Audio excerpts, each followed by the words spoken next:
retour vers la cité céleste. La voiture repartit. Nous laissâmes derrière nous le décor montagneux. La route traversait maintenant une immense et très belle vallée. Nous pouvions voir devant nous, à une très grande distance, grâce à la lumière parfaitement limpide du paradis. Les grands vergers terrestres, et toutes les plantations d'orangers et des citronniers, ne sont que de minuscules jardins, comparés à ce qui s'étendait maintenant devant nous. Nous avions quitté les hautes altitudes et nous étions en train de redescendre. De chaque côté de nous, aussi loin que le regard pouvait porter, s'étendaient d'immenses vergers d'arbres de toute espèce et de toute forme. Ils étaient chargés de fruits et agrémentés de fleurs parmi les plus belles, comme je n'en avais jamais vu auparavant. Où sommes-nous? M'écriai-je, je suis confondu devant cette magnificence et cette gloire, et devant l'abondante générosité de notre Dieu. Je tombai sur ma face. Geneviève et Marie se joignirent à moi, et d'une voix forte, nous bénîmes le Dieu qui nous avait donné la vie. Ô Dieu, toi qui as fait toutes choses. Ô Seigneur Jésus, toi notre Rédempteur et notre Sauveur. Nous répandons nos âmes en action de grâce devant toi. Une louange sans fin sera ta part à jamais. Quand nous nous relevâmes, ma mère me dit, depuis ces régions où nous nous trouvons, on emmène de très grandes quantités de provisions jusqu'à la ville. Regarde ces convois, là-bas. Merveilleux, m'exclamai-je, en voyant des centaines de personnes qui chargeaient des fruits de premier choix et des légumes célestes de toutes sortes. Nous traversâmes ces vergers sur une centaine de lieues. Je vis plusieurs milliers d'êtres pleinement heureux qui récoltaient les fruits de ces vergers de toute beauté. Et des convois chargés partaient fréquemment en direction de la ville. Tu vois la lumière de la ville, là-bas? Demanda Geneviève. Ah oui, absolument. Ma joie est extrême. J'ai l'impression que le ciel est le perpétuel commencement d'une matinée de juin, observai-je. Tu as bien jugé, dit David. Le Fils de Dieu, l'agneau lui-même, en est la lumière. Oui, un matin de juin perpétuel. Il n'y a pas d'hiver, ici. Nous commençâmes à apercevoir la muraille de la ville et la porte de Siméon qui se dessinait devant nous. Ralentis, David, s'il te plaît. Avant de passer la porte de Siméon, laisse-nous un peu le temps de voir et d'admirer la majesté de cette puissante muraille, et de relire les noms des fondements sur lesquels elle est élevée. L'ange, à la porte, nous salua gracieusement avec un geste de la main. Pourquoi les anges gardent-ils ces portes, sur lesquelles sont inscrits les noms des 12 tribus d'Israël? Demandai-je à Geneviève. Si les 12 tribus de l'ancien Israël n'avaient pas ouvert la route devant nous, me dit-elle, et si elles ne nous avaient enseigné l'ABC, nous révélant un à un les mystères éternels de Dieu, jamais nous n'aurions pu connaître une telle affluence à l'entrée de la ville. Et pareillement à Israël, qui s'avançait d'un pas lent jusqu'à son antique capitale, à chaque fête annuelle, nous n'aurions pas fait mieux. Aussi, avec le nombre croissant de ceux qui se rassemblent à ces portes, celles-ci seraient embouteillées et bloquées pour notre plus grande confusion. C'est pourquoi l'ange se tient là, uniquement pour guider la foule, pour maintenir le bon ordre d'une façon parfaite, et pour accueillir tous ceux qui se sont préparés à recevoir les bénédictions de la ville et de ses demeures. L'ignorance n'est pas un obstacle pour franchir les portes.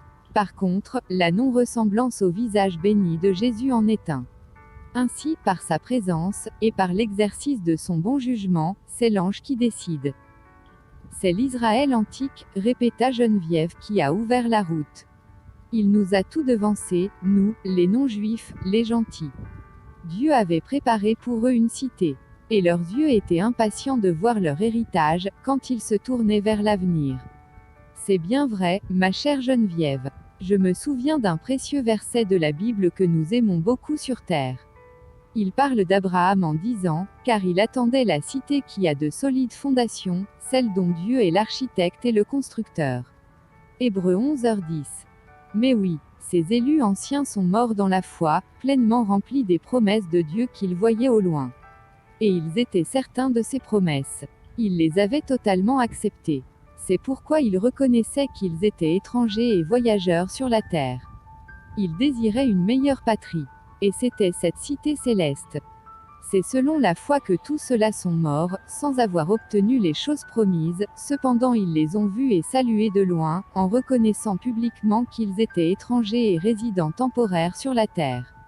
En EFF et, ceux qui parlent ainsi montrent clairement qu'ils cherchent une patrie.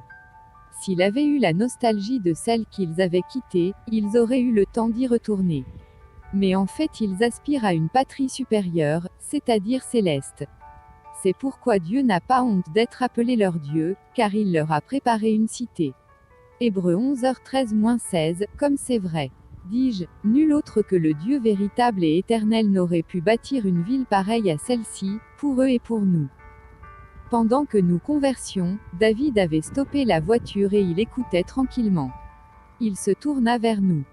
J'ai eu beaucoup de plaisir à suivre votre conversation.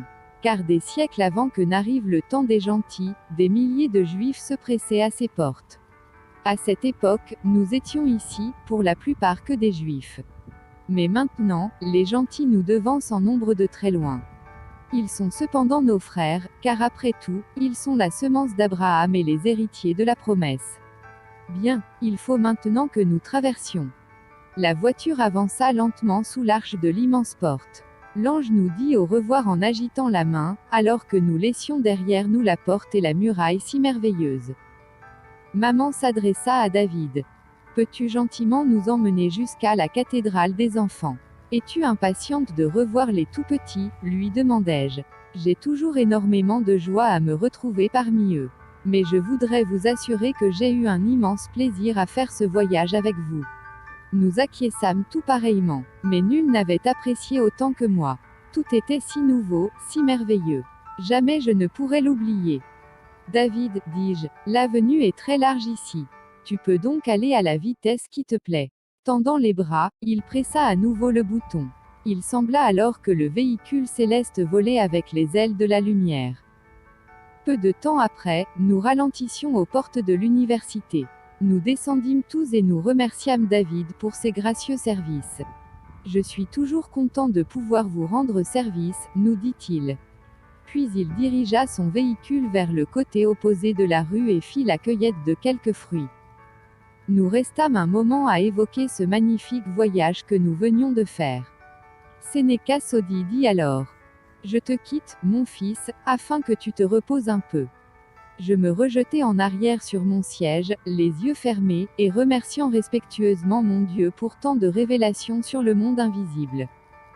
Combien elle est réelle, cette vie future. Dis-je, je désirais sincèrement y être déjà. Plus de problèmes, plus de chagrins, plus de morts. Oh, le ciel, tu n'es pas très loin. Que tes portes s'ouvrent pour moi. Et que le char céleste se presse de venir jusqu'à mon humble couche. Puis, je méditais et je priais jusqu'à être complètement endormi.